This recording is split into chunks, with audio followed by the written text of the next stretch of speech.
Police. Police.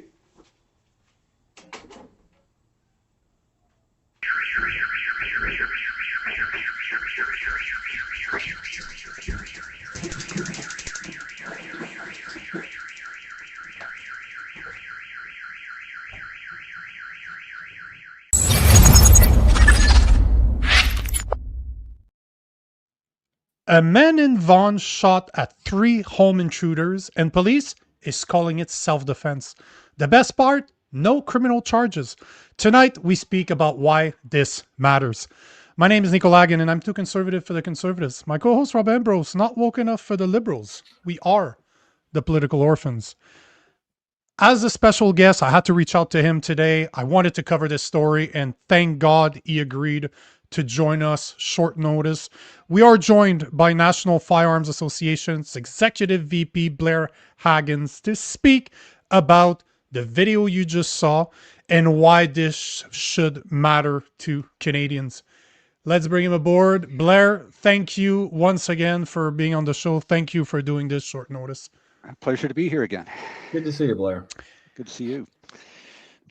So before we get into it, I figured I'd just kind of provide the information, what we know as of right now about the case. So on Tuesday, March 17th, at around 12:50, so midnight, just before 1, police responded to reports of a shooting at a domicile in Vaughan. Multiple suspects, armed, at least one of them had a firearm. The owner discharged his legally owned firearm on the 3 home intruders. Although they escaped, one of them ended up in hospital with a bullet in the gut. He was later identified as Trestin Cassanova-Alman, 24. He is charged with robbery with a firearm and disguise with intent in relations to the home invasion, but he also was breaching his parole because that young man had been on outstanding. Not only did he breach parole, he was on outstanding orders, and he had active warrants on top of it. So we're not talking about a good little man here. So the part that I really like about this is that one of them got shot. I won't lie to you. I absolutely love that the guy was able to get some type of protection. But the fact that I really love about this is the police are not pressing charges, and they've been very clear about this, that no process, no nothing. It seems like the guy has used self-defense. So before you give us your opinion on the case itself, can you explain to the listeners what is legally allowed to be done in Canada when it comes to self-defense? Well, that's a loaded question. Forgive the pun. I know. And this comes up a lot when people talk about self-defense with firearms, which obviously representing the National Firearms Association, I have gotten a lot of questions about over the years. And what I always come down to with firearms or any means of self-defense, it is entirely circumstantial. Okay, the circumstances of every case are different, and you can't just unfortunately, in Canada today, you can't just give a blanket endorsement for one form of self-defense or another form that's going to work in every situation. And you know what? That's wrong. People talk a lot about castle laws in the United States, castle doctrine, that sort of thing. If someone comes into your home, you are entitled to use whatever level of force that you feel that you need to defend yourself and your family. And I know a lot of Canadians have a problem with that. Because obviously you don't want to see people who have no ill will or ill intent, injured or killed just for simply making a mistake or something like that. But the fact of the matter is that laws regarding self-defense in Canada that we still have today, they may have made sense 50, 60 years ago, but frankly, at this point in time, they are antiquated laws based on a Canada that doesn't exist anymore. Okay. So that does need to be addressed through legislation. That's the only way to do it. You do have the right to defend yourself in Canada. you do have the right to defend yourself in Canada with a firearm, even a handgun. But the fact of the matter is, each case is different, and under the law, the use has to be proportional to the threat that you're facing. Um, how you are supposed to know this in the heat of the moment, and I'm sure this gentleman in Vaughan didn't know what was happening. He may not even known that his assailants were armed with a handgun, unless it becomes apparent, during the assault. You don't really know. This idea that a victim, a homeowner, is supposed to know instantly what level of force that he's facing, what level of force is reasonable to be used against somebody who's breaking into your house. You don't know, what his intent is. Well, you can imagine what his intent is, and it's not good. And how many there are, and make a judgment based on that, is frankly ludicrous. And that's why these laws need to be addressed. The onus should not be on the homeowner to justify his level of force. Okay, and frankly, I understand it's problematic. I've dealt with a lot of these cases over the years. I've dealt with them myself. I've been the subject of 2 armed robberies. Okay, so I've had guns shoved in my face too, and I had to make quick decisions on what I needed to do to survive in those situations. And you know what? In retrospect, I really resented that. Okay, Mm-hmm. be in that situation and then going through your mind, oh my God, what do I do? What do I do? Under the law, I'm expected to use reasonable force proportionate to what is happening to me, and you don't know what's going to happen next. Okay, so when you're in that situation, you should expect that law enforcement and the courts are going to have your back. But unfortunately, in Canada today, that's not the case. I think And that's something that Rob and I normally agree on. As Oh, much yeah. as our views are very different, I spend a lot of my time in the US, especially in the South. I like Alabama because people don't mess around there. They assume that they have firearms and they're carrying. So people are very polite in Alabama. But one thing we do agree on is exactly this, that if 100%. you enter my house where my family is, Yeah. I'm not worried about what is an appropriate amount of force. I'm getting rid of the problem by any stretch imagination, by any means necessary, and I'll talk to God later on if I went overboard. That's Sure. my limitation as a Christian. Yeah, exactly, right? Like, I think there are some scenarios where proportional force makes sense. Say a bar fight, right? If you're out in public, if they're out in public and there's a fight, I think we can all agree that that makes sense. But if someone goes into your house, goes into my house, and in my opinion, they forfeit whatever they've accepted, whatever cost happens there, because I don't want to use proportional force when I'm defending, when I'm the only thing in between this guy and my family. I don't want a fair fight. I want overwhelming fucking force. I want massively disproportional force, because I don't want there to be the slightest chance that this guy overpowers me. And I think a lot of Canadians feel that way. And unfortunately, the laws as they stand today try to create a level playing field between criminal and victim. Okay. Yeah, 100%. And that's just wrong on so many levels. Especially with what's happening today in major urban centers, where, my God, the rash of home invasions that you're seeing in the GTA and other places in Canada were unheard of, 20, 30, 40, 50 years ago. They happened, but when they happened, they were remarkable, and now they're routine. And the country is changing. It's changing for very unfortunate reasons. And Canadians are going to have to learn to adapt, and unfortunately, that's meaning providing for your own self-defense, knowing certainly knowing the law. And when I talk to people, because I've gotten this question for decades, people want to know, what is my right to use a firearm? What use of force is appropriate in the situation? And first of all, you're going to have to decide that. Okay, you're there, I'm not. I can advise you based on my experience. Law enforcement uses a use of force continuum, And I always encourage people, look, I mean, look at the law enforcement use of force continuum. That's a pretty good guide on how you can react to an escalating level of violence. But still, in a home invasion situation, are you going to have the opportunity to do that at your house at midnight? Come on, you know? Look at legal precedent. There is a lot of legal precedent in Canada in terms of self-defense, defense situations that went right and went wrong, because there are things you can do to protect yourself. You can use force to protect yourself and weapons, but at some point in time during that amount of force may not be appropriate anymore.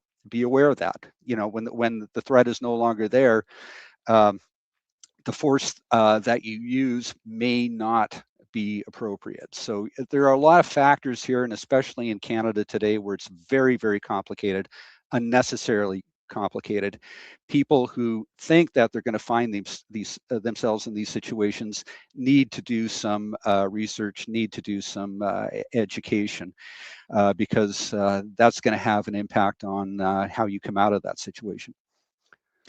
One of the things that all mainstream media is talking about, the police said it multiple times, it's on their website right now, is that he was a legal gun owner and his firearm was properly stored. They keep on repeating that in the media, which as a legal gun owner, I'm like, that is a very interesting. I don't think I've ever heard that mentioned like that. Yeah. So why is this case so different in your opinion? Why do they keep on saying this?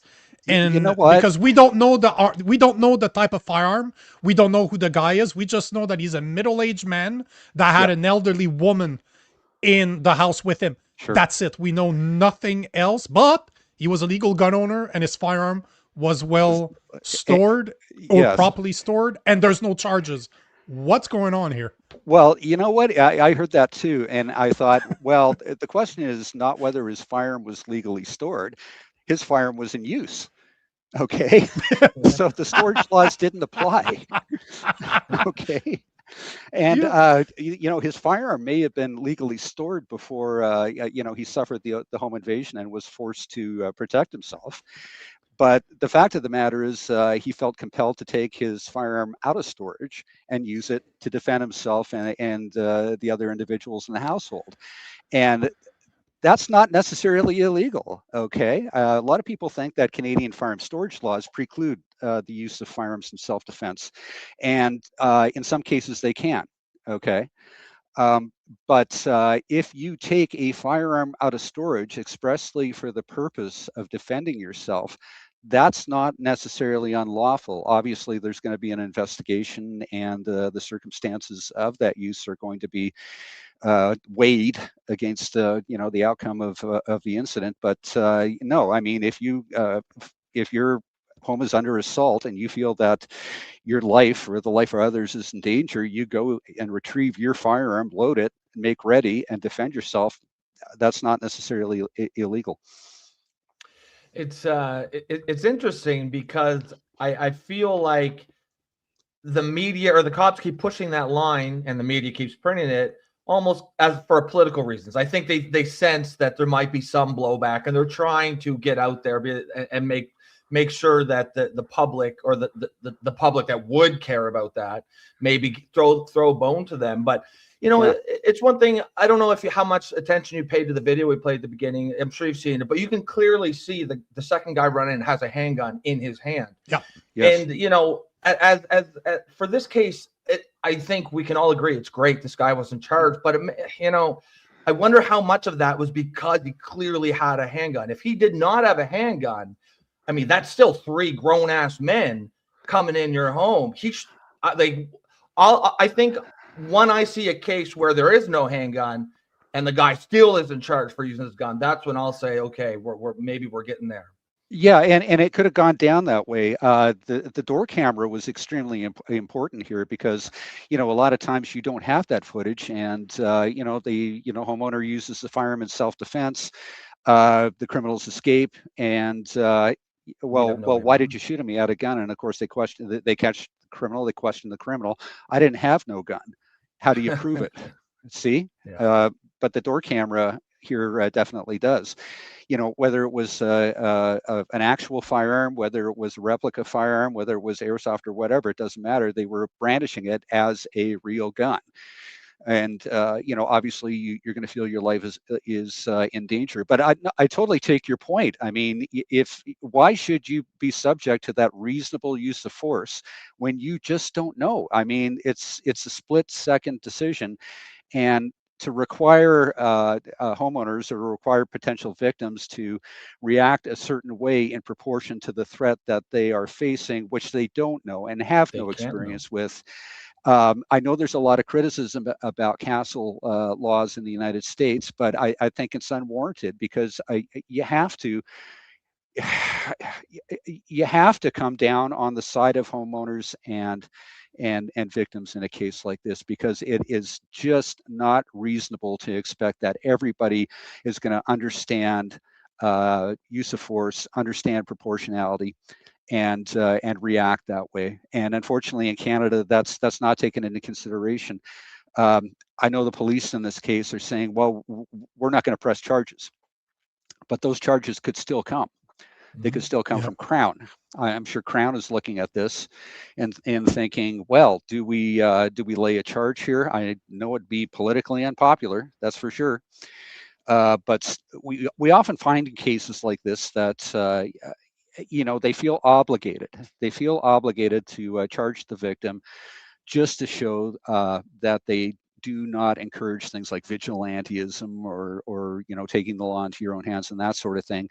Yeah, we know we've got a weak case here. We know it's going to probably, the charges are going to get dismissed, but at least we've done our due diligence, and we've shown people that, hey, this is serious, and if you're forced to do this, you're at least going to get charged, if not convicted. And again, that's wrong too. That's got to change. And it's really based on laws in a society that where that worked for many years. I will say that. I mean, the Criminal Code of Canada, self-defense laws and proportionality were very appropriate for many decades, but it's not appropriate anymore. And to expect that the challenges that people are facing today, it's going to work for them is clearly not. I come from a martial art background. I've done a lot of fighting in the ring, and then I started doing Krav Maga. And my instructor is a little guy from Israel that used to train the Israeli army in hand-to-hand combat. If you've never been in a fight against three, if you've been in a fight with one-on-one, you understand that it's not that easy if you don't know what you're doing. But I don't care how trained you are. Three guys on you, it's not like in the movies. They're not going to wait on you to deal with the first one and then deal with no. We've trained for this, where guys had baseball bat, they had fake knives, they had guns. You should see us. We're getting out of training. We are purple. I have videos of me beat it up just because we were doing some advanced training. And that's something that judges don't understand. That's something that Crown attorneys don't understand. That's something that the trial jurors don't understand. They don't know what it is to have to fight people hand to hand. And he was probably sleeping. It was at 1 o'clock in the morning. He was probably sleeping. You wake up, you're like, what the hell is going on? But I know that your time's limited. There's one last thing I wanted to bring up with you, because last month prosecutors withdrew charges against, the man in Lindsay, Ontario, that had been accused of assaulting a home intruder. That makes no sense to me, but that is how he assaulted a home intruder, sir. That was in August 2025 last year. And Doug Ford, as much as I dislike that man, talked against it, saying that guy should be charged, that he did nothing wrong. He came out and said the same thing about this case, because the charges were dropped against the Lindsay man.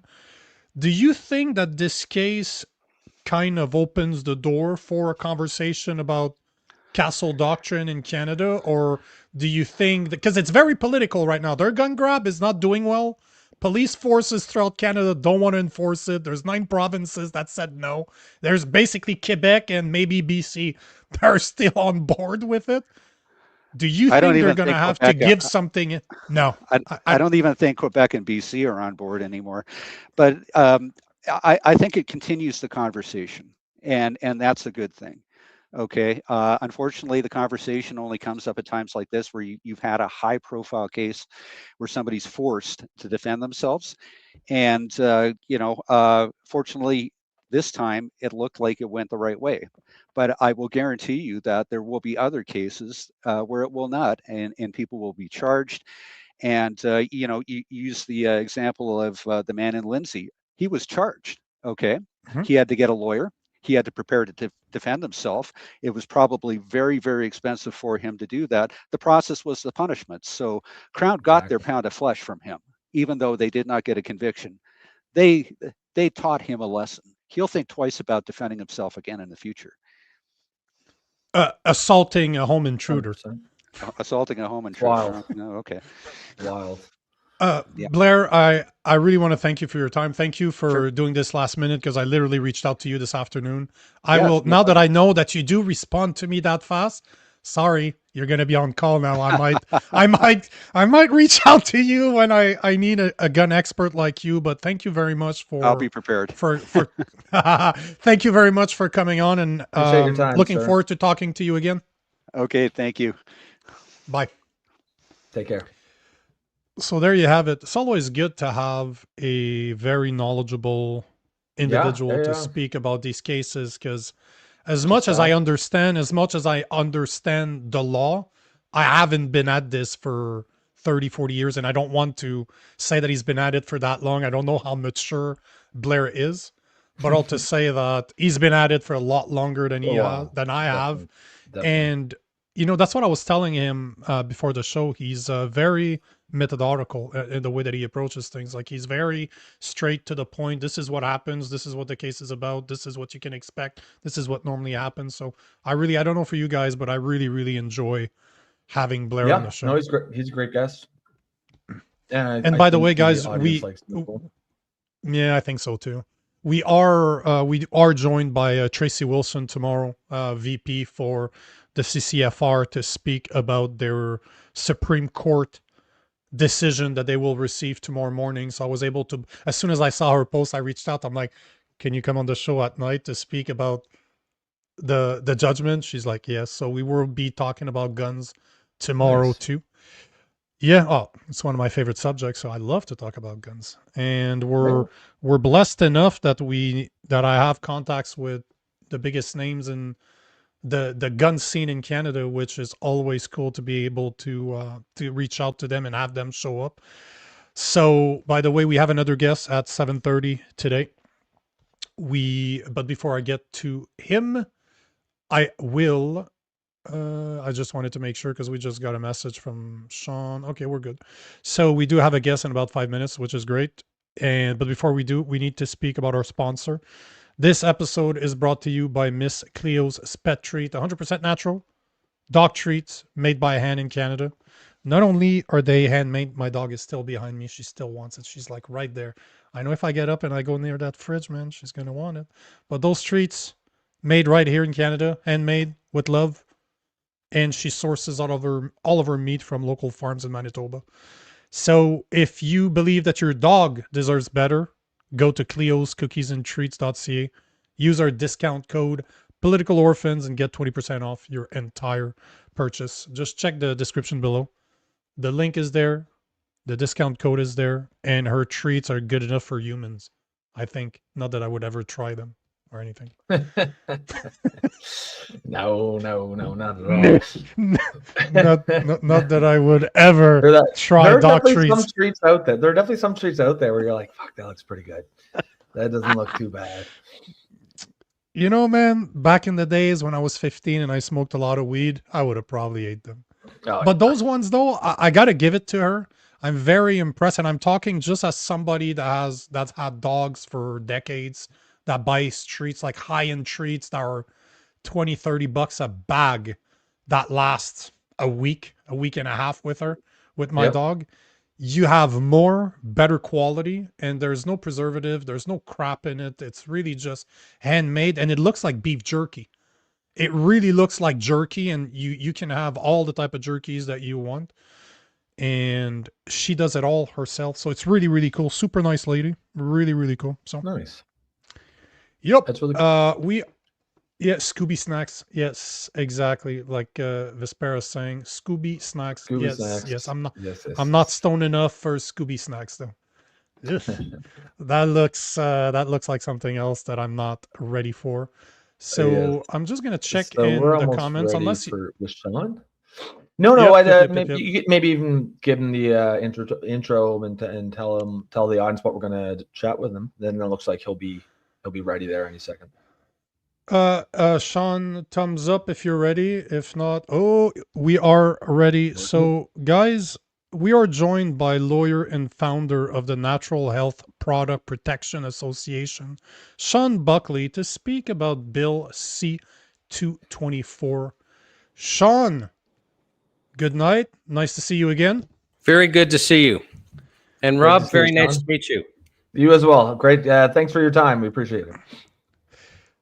Thanks for reaching out, because you reached out to me last week and you asked me to come on the show to speak about a small victory or a big victory. We'll see how you call it, but you're all about natural health products, which is something I'm very keen on. I know Rob is very keen on that too.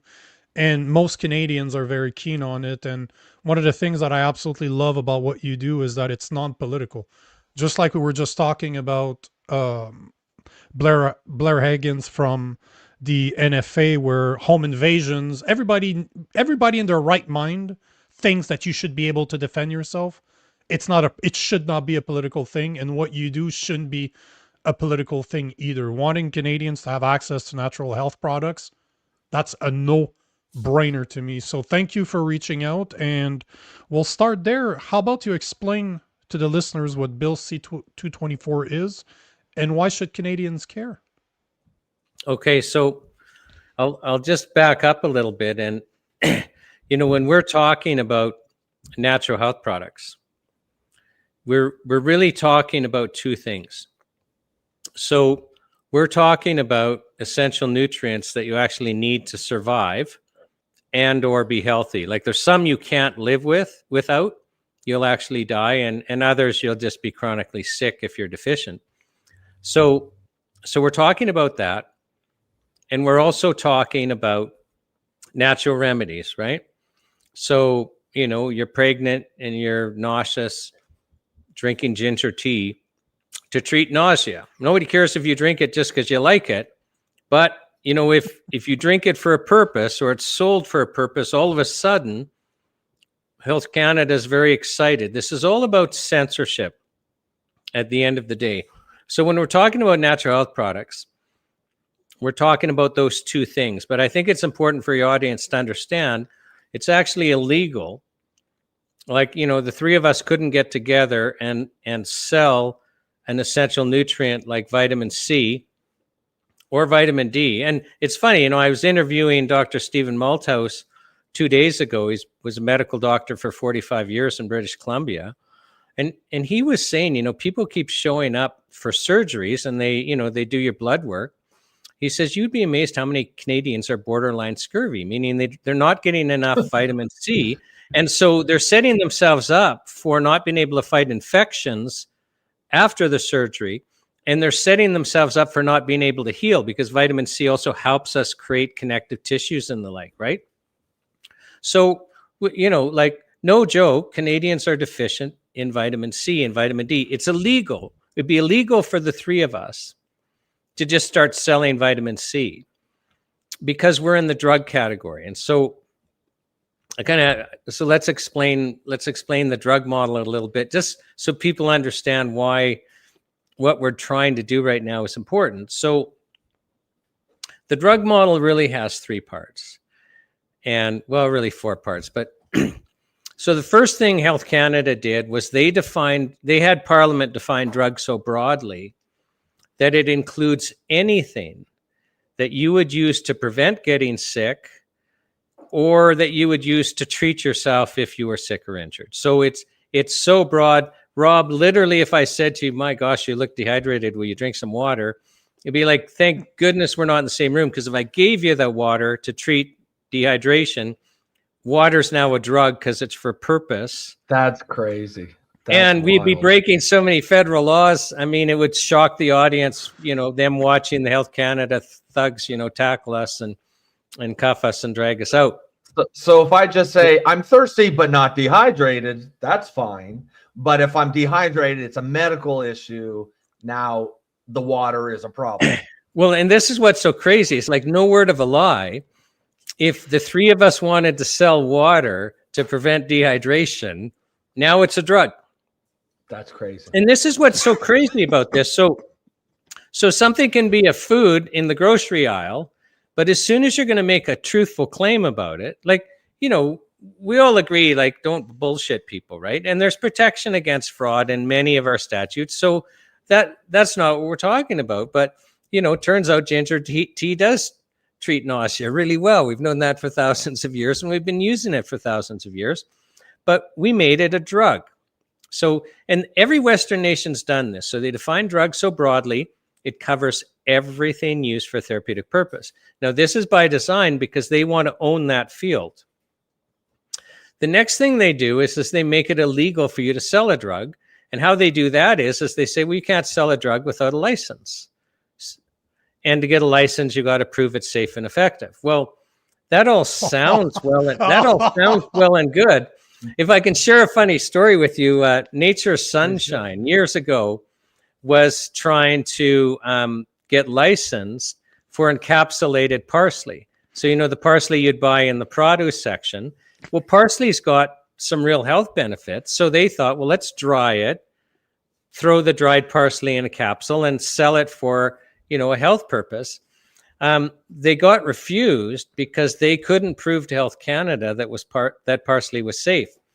And don't you know, like there just aren't clinical trials showing that parsley is safe. So, and I'm not meaning to, you know, alarm all your viewers that might have parsley in their fridge. Like you're living dangerously. So, but this is how crazy it is. So now selling anything to prevent illness, and like I say, this includes vital nutrients that you actually need to be alive. Like our health policy should be, let's push vital nutrients on everyone. But no, we're restricting them and actually making them expensive. Like, you know, the United States Department of Agriculture, every 4 or 5 years, they survey the food supply and they publish what's the nutrients in various foods. And they've been doing this since about 1900.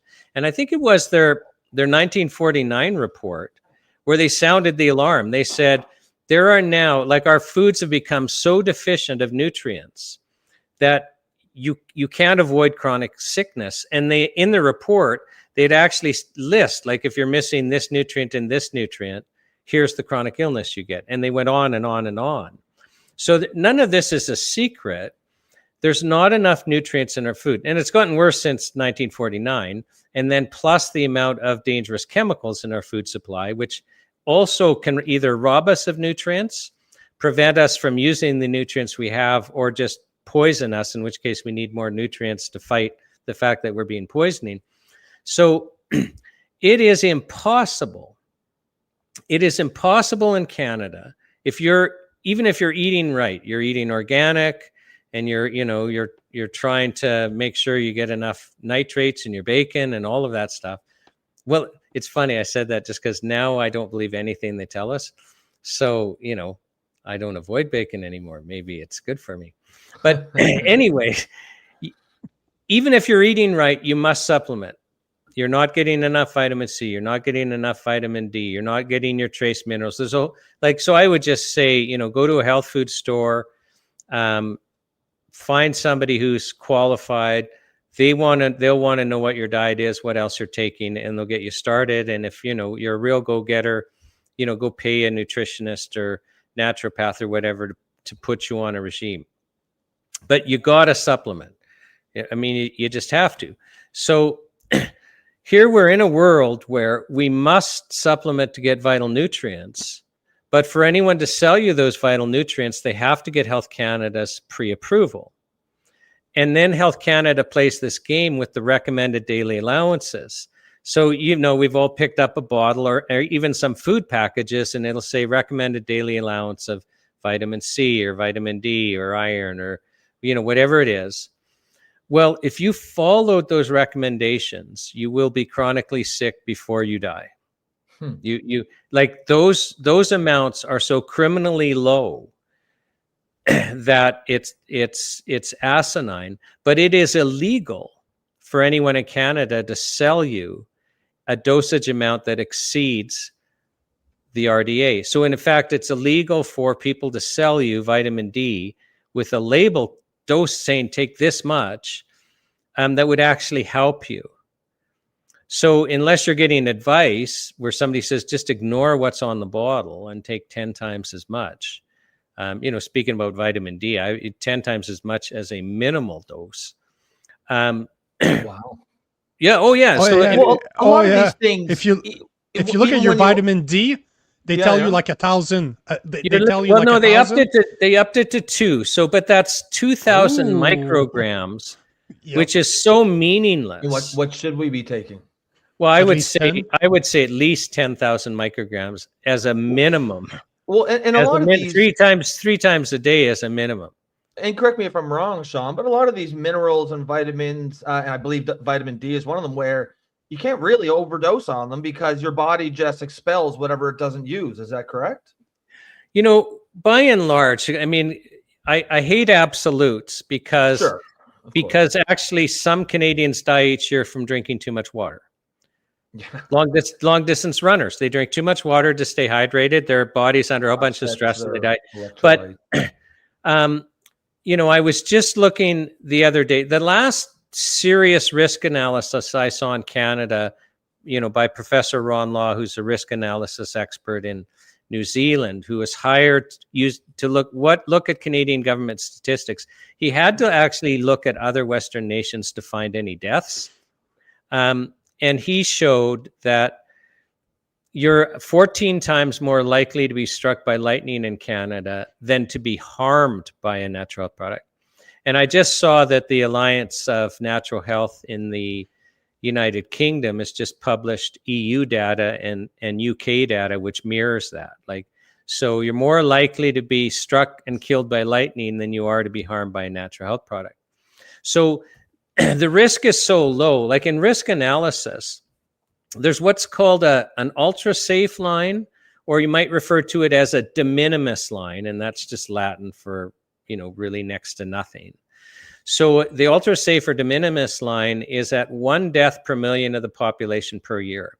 So if something is causing, let's say trains or bicycling, or some drug is causing, or food additive. We use it for a food additive. So if you want to make orange popsicles, we have to figure out, well, what level of dye only kills 1 child per million of the population per year? So we'll accept, where there's 40 million Canadians, we'll accept 40 deaths a year so that we can have orange popsicles. And then that amount gets put into our food regulations. But it's pretty well common wisdom. If you're around that ultra safe line, don't bother regulating, because the safety signal is so low, you can't actually measure if you're making a difference. So why would you intervene at all? And natural health products are so below that ultra safe line.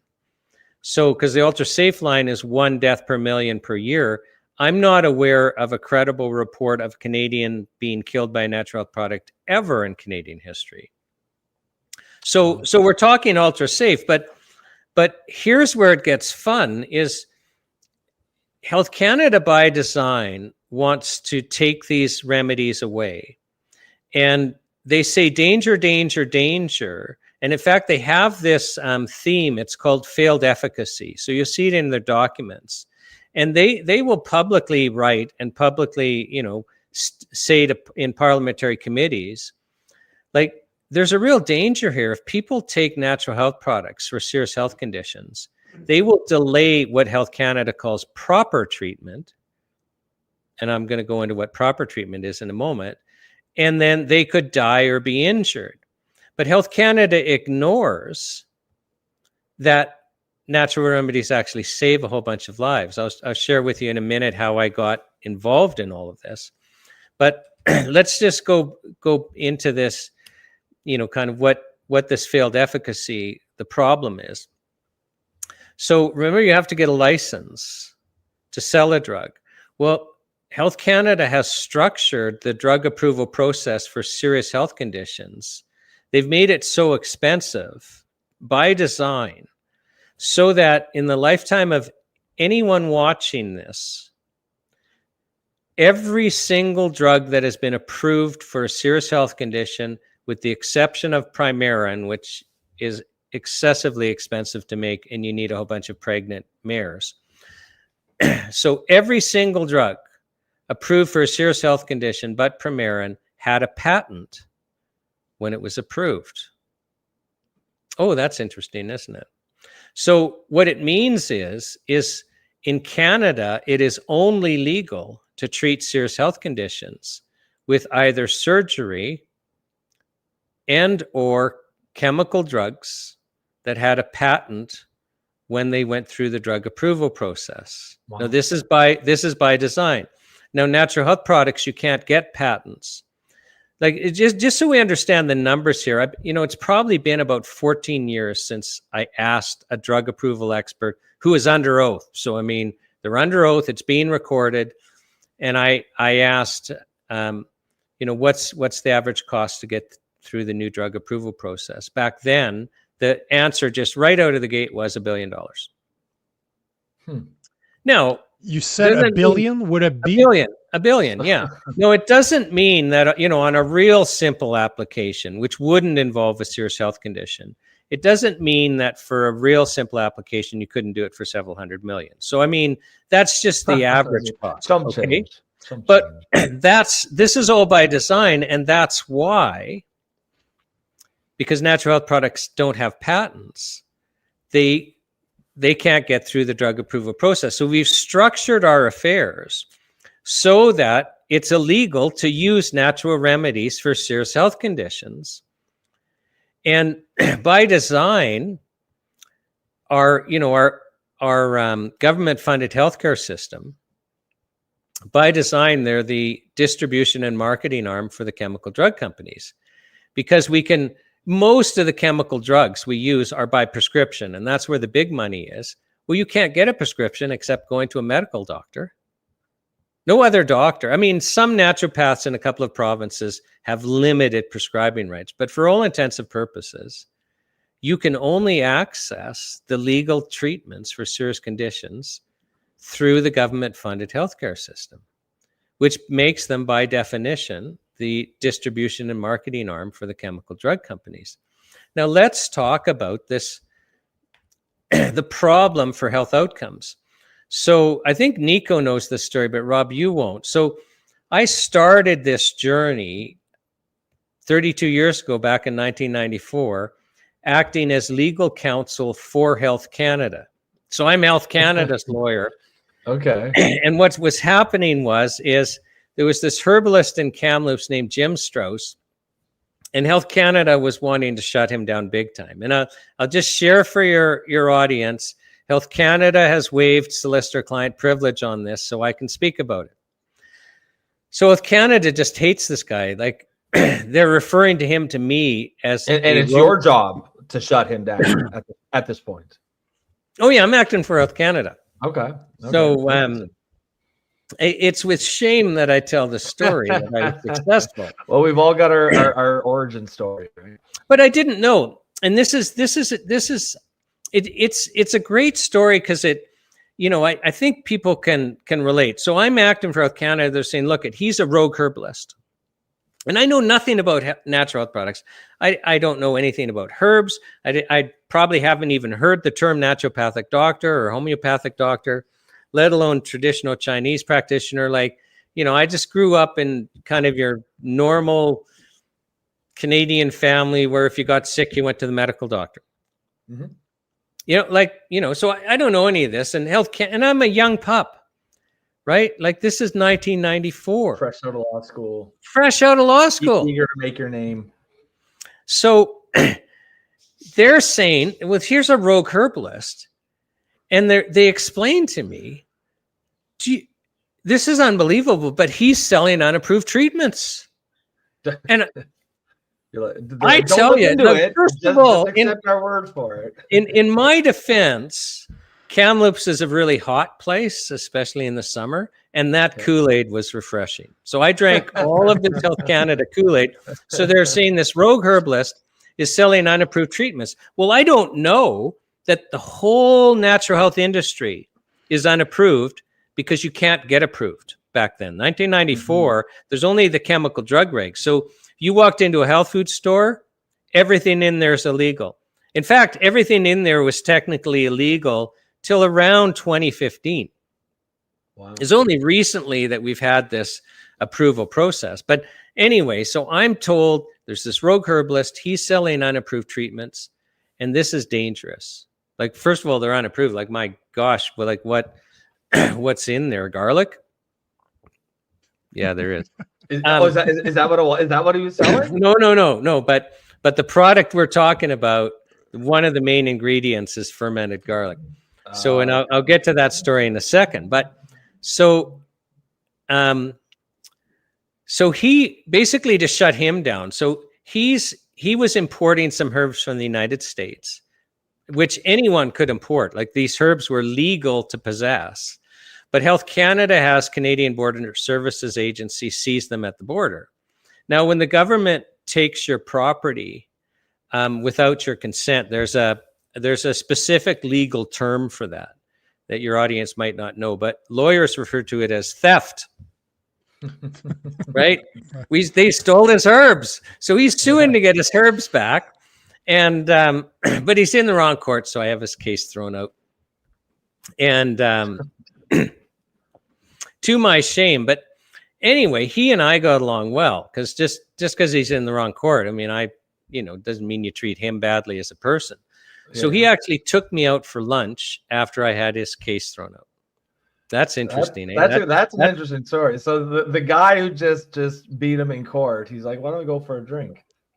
Or go. For I wouldn't have accepted the food. He took me out for lunch. He took me out for lunch. Not but the that's other what way I'm around. saying. That's what I'm saying. It's poison. He's a herbalist after all. He knows how to poison you, probably. Right. No. But anyway, so here's the conversion. So when I'm working for Health Canada, it's like I'm believing that it's dangerous to allow somebody like Jim Strauss to sell unapproved treatments, because people might, it's snake oil, and then people could literally die. I can see the argument. Yeah. Oh yeah, and I bought it. So anyway, shortly after that, I start my own firm. In another effort to shut him down, Health Canada has him charged by the province of British Columbia for practicing medicine without a license, because the law that gives the medical doctors in BC their medical monopoly back then said that only medical doctors can practice medicine, and it defines, in every province it's the same. They define the practice of medicine so broadly that, diagnosing and treating, making recommendations, all of that's practicing medicine. And just so you know how real this is, I mean, this is back now in 1995, 1996. But right now, as we speak, a naturopathic doctor named Annie Janot in Quebec is waiting to be sentenced for practicing medicine without a license in Quebec, simply for practicing as a naturopathic doctor. Because in Quebec, like pretty well every other province, there is a piece of legislation saying only doctors can practice medicine, and defining practice of medicine so broadly that it includes anything else. I got a call the other day from somebody who a College of Physicians and Surgeons sent the scary letter saying, you stop doing blood analysis, live blood analysis, because you're not a medical doctor. Well, no medical doctor is going to do live blood analysis. So, if we follow that to its conclusion, then there's a whole bunch of treatment modalities that basically we will never get to use because of this by design plan to limit us to medical doctors that use chemical drugs, which are the only ones that are approved. But let's get back to life. This is life and death. So he's Before charged. You do, though, funny enough, Annie Junot, the girl you were just referring to, is not even 8 minutes from me right now. She's literally down the road. Oh, wow. I've heard the name. I'm like, what? That sounds familiar. So she's super. That criminal is literally like 8 minutes away from me. Well, I'm sure that the, province of Quebec would would think that you're in dire danger here. So, Yeah. I'm too close to the if source. you got to like bug out during the show, Rob and I will finish. We understand. We understand. You know, I don't want to see. I see the fear response already, right? You're Oh yeah, putting on a brave face and the whole thing. There's a ginger attack coming. You know. Oh, that's insane. Heck, it's contagious. I just, sorry, Rob. Go. No, I was just very quickly, because I thought this was crazy when you first said it at the beginning of the show, and just in case anyone missed that. So it's really not even about actual drugs we're talking about. Me, you, and Nico could start a company and sell ginger all we want if we're saying buy our ginger because it tastes good on your orange chicken. Yes. But the second we say it'll also help your upset tummy, now it's a drug and now we can't sell it. Absolutely. This is crazy. Yeah, well, yes, and you know what's funny? Despite that, you know what's funny about natural ginger does that. But you know what's funny? If you look at naturopath, they always look very healthy, at least the vast majority. I'm looking at pictures of her, of Annie Junot, good-looking girl. She looks like she's very, very healthy. It's surprising how that works, right? You look at naturopath and you look at your doctor that you go see for your health problem, obese, overweight, doesn't exercise, tells you to take more pills.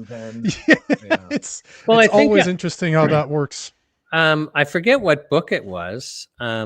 Might have been like White Coat, Black Hat. I'm not sure. It might have been Dr. Wallach's book.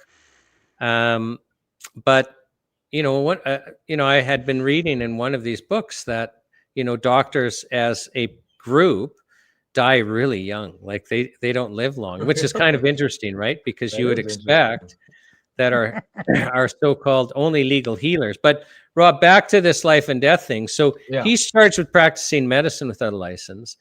The law, and because he's claiming to cure heart disease. Okay, that he's claiming to cure heart disease. Like, so when Health Canada says, "Oh my gosh, this is dangerous. People could delay proper treatment. They could have heart attacks and die, or damage their heart." Like, oh my gosh, and I'm dead on the water on the facts. Like, there's no way I can win on the facts. Now, this is back, this is like 95, 96. The charter's, only 12, 14 years old. And it still meant something back then. It was kind of like shiny and new. Yeah. We hadn't had, some of our rights really become totally meaningless with court decisions and, applications you need to make that nobody can afford. So the law for freedom of expression, because I decided, okay, I got to attack the law, because you're saying nobody but doctors can speak about, treatments, about health. And so, because what do they say, right? If the facts are on your side, argue the facts, argue the law. If the law is on your side, so if the facts are on your side, argue the facts. And if the facts aren't on your side, argue the law. Argue the law. Yeah. Okay. So, right. so you're there. You're arguing the law. Right. Okay. So here's where this gets fun. Every single case was so strongly on my side that if the judge followed the law, the law's got to be struck down. But we have a huge narrative problem. So you put yourself in the judge's shoes, and I'll ask the audience, put yourself in the judge's shoes. If you accept Health Canada's narrative, you've got a problem. So the law is telling you should strike down this law. Like the case law is saying, you should strike down this law for violating freedom of expression. But you've accepted Health Canada's narrative that there's this rogue herbalist saying that he can treat heart disease as a very serious condition, and that literally people could die if you side for him, because they'll believe him and avoid getting a bypass surgery or stents or whatever. And some of them are going to die, and some of them are going to become disabled. They're going to damage their heart. And you've accepted that narrative. Now, it doesn't matter that the law says you should strike that down. You're going to try and do everything you can not to strike that law down. So, I mean, I appreciate I got a narrative problem. Now, Jim's going to tell his story, but that's going to be self-serving. And Jim's story was quite fantastic. So he was an old fellow Like, he had flown in the German Air Force in the Second World War. And he was from Austria, and his family had been traditional healers in Austria for 400 years. And he was trained by his grandparents. He was a master herbalist with 400 years of, tradition behind him. Well, he wasn't interested in that at all. He got a PhD in electrical engineering. He's working for BC Hydro as an electrical engineer, high stress job. He has the big heart attack. He's rushed by ambulance to the hospital.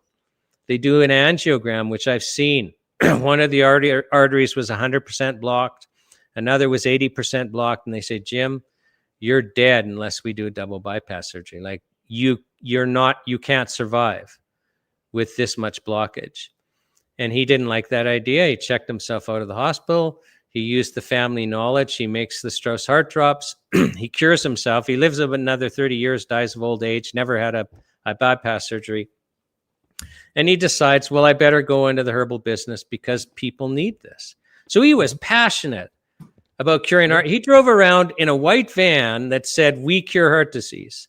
And there's no way. I mean, if I put him, on the stand, back then, all of the judges in Kamloops were older men, and he would have looked at the judge and pointed at the judge who'd have crow's feet on his ear, a sure sign of heart disease. And he said, Your Honor, you have heart disease. You need my heart drops. I mean, it would have happened. It would have happened. So I go to his herb shop and I explain the problem to him, this narrative problem we have. And I say, Jim, is there any way we can show that you're telling the truth? Now, this is my road to Damascus experience where I have a conversion. He goes into the back and he brings me out a box. And he goes into the back and he brings me out another box. And he goes into the back and he brings me out another box. Now, this is 30 years ago. I don't remember if there were 3 boxes or 5. These boxes are filled to the brim with letters that people felt compelled to write him. He's not asking anyone to write him letters. I take them back to my office. I don't know how many days it takes me to read every single letter. And they might as well have been photocopies. They were so identical. It's like, I had heart disease. I was sick. I was dying. I took your heart drops. I got well. Like, God bless you. Wow. Now, that is 100% hearsay. I cannot enter a single letter.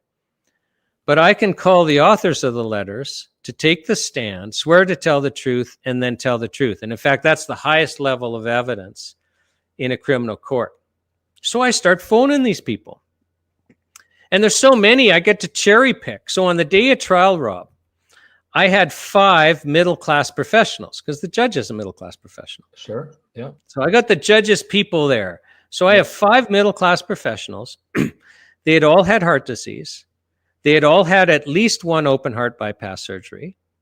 They all continued to have one of them had 2 open heart bypass surgeries. They all continued to have heart disease because the reasons their arteries were being plugged up wasn't being addressed. So they plugged up again. They all needed another open heart bypass surgery. A couple of them were too weak to survive the surgery, so they were sent home to die. And the others weren't willing to go through that surgery again. It's so invasive. It's so painful. It's so hard to recover from that they weren't willing to do that again just to buy another year or 2. So for all of these people, the approved treatments was a death sentence. It was a death sentence. Now, all of them come across the heart drops, usually through naturopathic doctors. They all get well. And this is the thing I couldn't get my head around.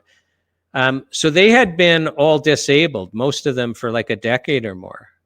They're all working full time at the time of trial. They're all working full time. And you can't fake that. You can't go from being disabled where you got an oxygen tank and a walker for 10 years to like nothing and working full time. So I came to realize, wait a second. I had it backwards. There's something here.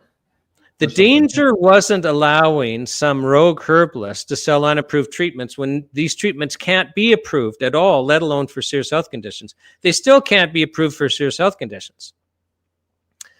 The danger is not allowing adults fully informed to be making their own health decisions. That was the danger. 100%.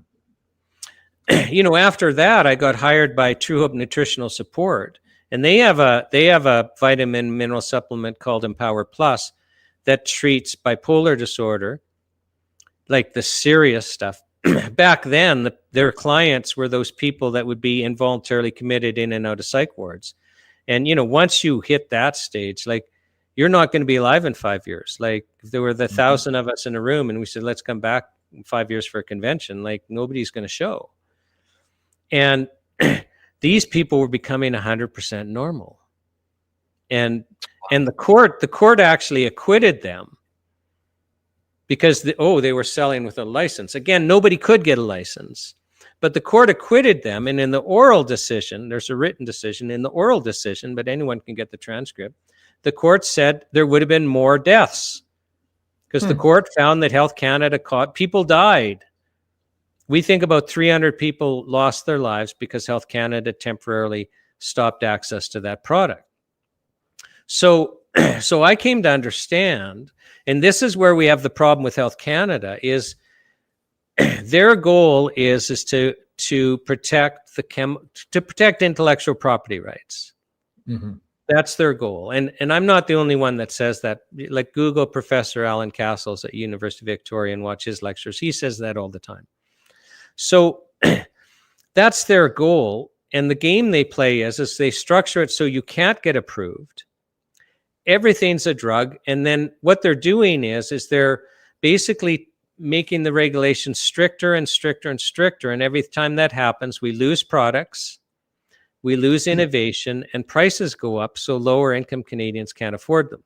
Now, before I carry on, and Nico, this is a long answer to your first question, you know, probably 40 minutes ago, is like, well, what's happening now? You got some exciting things happening. Yeah, unfortunately, we end at 8. We're like 5 minutes over. Oh, okay. We're gonna have to have you back on. We've had an exciting talk anyway.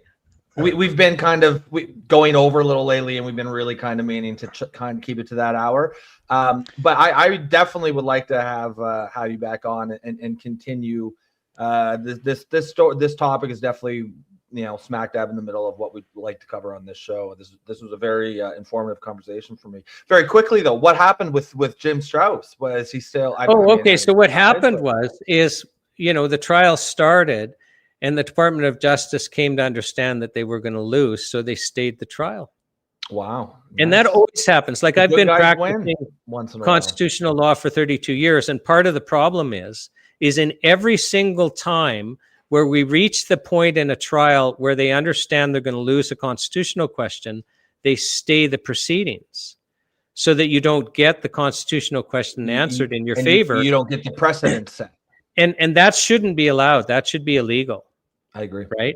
Like, because then, you don't get to do it the other way. If it looks like you're gonna get found guilty, you don't get to be like, nah, actually, I don't want to go through with this. Yeah, I don't want that constitutional precedent set. No, our system is so broken legally. That's a whole other conversation. Like, even a professional Department of Justice is inconsistent long term with a democracy. Wow. I'm actually looking, by the way, at the hard drops, the products of Strauss, because they're heavily on even Amazon. I'm gonna take note of that. If you want to know something interesting, so I'm at nhppa.org. In another week or two, we're going to, I think next week actually, our talk forum. We have Wayne Elliott, and he's got a story. Like, he's one of these guys that he's only alive. He was telling on this interview, so his father needs a double bypass, and he's using a hospital in Boston. And so his surgery is scheduled for like about 3 months up the road. They threw some stints in to keep him going. And Wayne convinces him, we'll take these heart drops for 3 months. Like, what's the downside? And then go to your surgery. So he goes to his surgery. Well, they do an angiogram before your surgery, so they know exactly what to do, and they cancel the surgery. Wow. He's never had it. 3 months. Right? 3 months. Yeah. Oh yeah, no, it doesn't take long. So because this is something in my family. If you look at the men, we all die in our 50s, 60s, all of heart problems. That is something that is current in my family. And just hearing you talk about this, it's the second time you mention it, makes me a bit paranoid. I'm like, I'll spend $100 for 3 months of those drops. And if you're saying that Why 3 not? months pretty much fixes it, Yeah, what I do, that's an investment to me.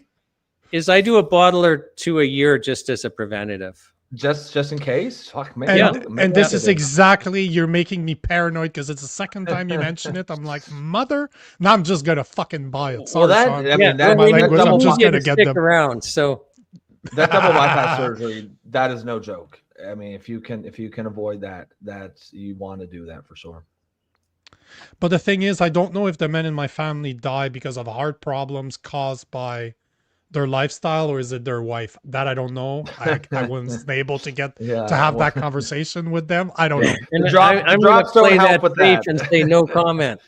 Yeah, the this is what I'm saying. With everything. No, unfortunately not. But Shawn, we'll have to have you back so that we can talk about Bill C-224 now that you've told your origin story to Rob. We can start on that next time. But I appreciate it because you're a funny guy.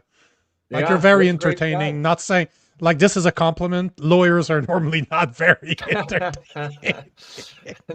Not the most fun group. No, you're one of the good ones, Shawn. You're one of the fun ones.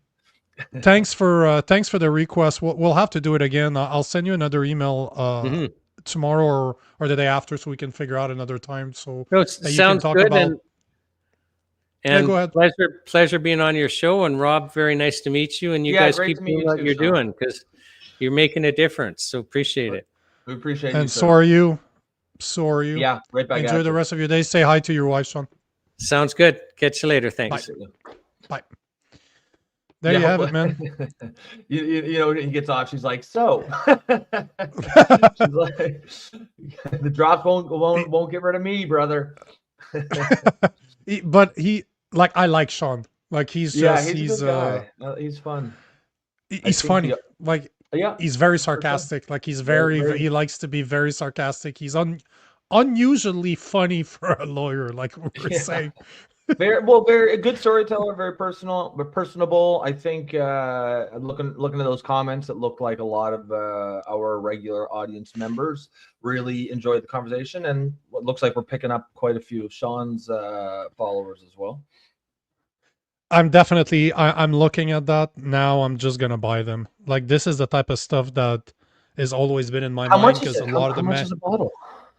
Well, it depends. They have 2 different sizes. You're looking at, it's not cheap, obviously, but if you're looking at 100 ml, they're talking about 1 to 3. So he's saying a bottle twice a year. So that's probably the smaller bottle. That's 100 ml is $82. I mean, that's not bad, considering what we're talking about. No. And the one that's 225 ml is 160, so it's just about twice the price for just over twice more, 120%, 125% more. But yeah, this is the type of stuff that I'm always paranoid about. Like, my dad got his first heart attack around my age, like 44, 45. Yeah. Well, when you treat your body like bullshit, you know. Yeah. But it's always been in the back of my mind my whole life. Like, when you know every guy in your family died from the same thing, you know. Yeah. You know, you're worried about it coming. Yeah. So now I'm just gonna buy it now. I'm just gonna go get it. Last time I said that when I spoke to Shawn months ago, I'm like, I definitely need to get that now. I'm just gonna fucking buy it as we're here. Yeah. Yeah, it's probably, I'm gonna look into this as well. Yep. So we'll you already did the sponsor thing, eh? Yeah, we did the sponsor. Just as a reminder that tomorrow we are joined by CCFR's VP of Public Relations, Tracy Wilson, to speak about the CCFR. I don't want to say response, but they have an open case with the Supreme Court of Canada right now. They're waiting on the ruling, and they will get the decision something like 9:30, 9:45 in the morning, and I was able to secure her to come on the show for 7:30 tomorrow. So we will once again be talking about guns at 7:30 Eastern time tomorrow with Tracy Wilson from the CCFR. Yeah, it's a hot topic these days. So you definitely, 100%. you guys won't want to miss that one. Tune in tomorrow for that. If you are just tuning in, it looks like we do have quite a few new faces tonight. Welcome. If you want to support the show, please consider becoming a member. You can do that through YouTube for the low price of $2.99 per month. You can also buy us a coffee in your upper left-hand corner of your screen. You'll see the QR code. And of course, if you don't want to do that, another way to support the show is just keep coming back. We have regularly informative, entertaining guests like Shawn there, and before him, what was his name? Is it Gavin? That's what was it was Blair Hagen. Blair from the National Firearm Association. Also an excellent conversation. Yeah. So like I said, it's another way to support the show. Keep coming back. Throw those comments out there. We will often get to them. If we have guests, we don't obviously have as much time to get to audience questions as we normally do.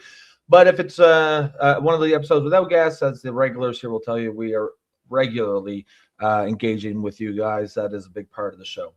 So, folks, have a great rest of your night. Tune in tomorrow. You don't want to miss that interview with Tracy, and we will end the week with a bang, I guess. Yeah. Peace. With a pow pow. Yeah, with a pew pew. Peace.